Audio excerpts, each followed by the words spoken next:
रब करदे बुढ़े हो गए मुल्ला पंडित सारे, रब दा खोज खुरा ना लभ्या सजदे कर कर हारे।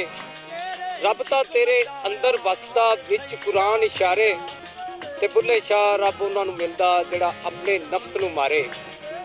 पंजाब दी धरती दा मान ते बरसगीर दे वड्डे बुजुर्ग सूफी बुजुर्ग हजरत बाबा बुल्ले शाह दा मज़ार कसूर शहर दे विच कायम है।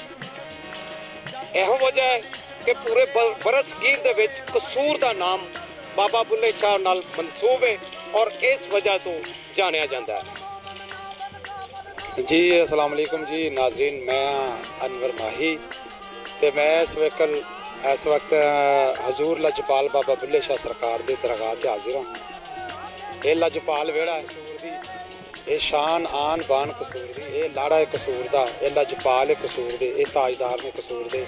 ते बनाने वाली तो रब्बे कायनात की ज़ात है, इश्क नाल सच्चियां यारियां ने, जिन्हां दियां मुर्शद नाल सच्चियां यारियां ने, रुतबे सदा उन्हां दे बुलंद ने। ते ये हजूर लजपाल बाबा बुल्ले शाह सरकार हस्ती है पूरे पाकिस्तान च नहीं बल्कि पूरी दुनिया च जिथे जिथे साडी माँ बोली जुबान बोली ते समझी जाती है ना, उत्थे हजूर लजपाल बाबे बुल्ले शाह सरकार का डंका वजदा। मेरी मुर्शद नगरी है।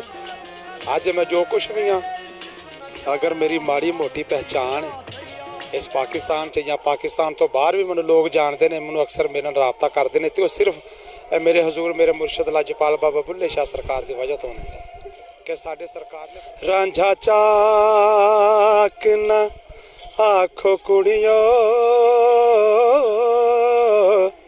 नी मैं चाक कहंदी शर्मावा, मैं जइया लख हीरा उसनू नी मैं किस गिनती विच आवा।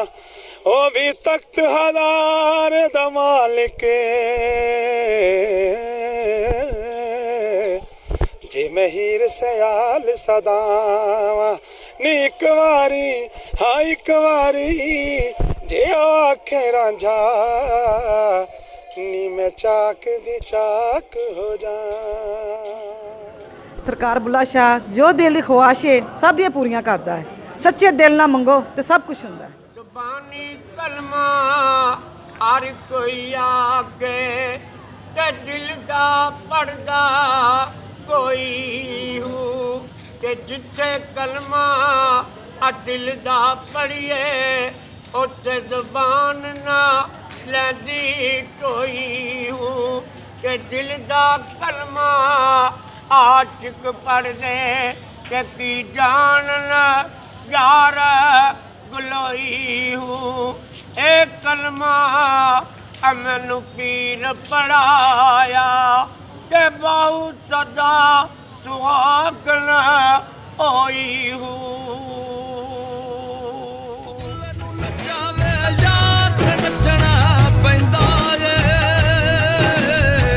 सामने होवे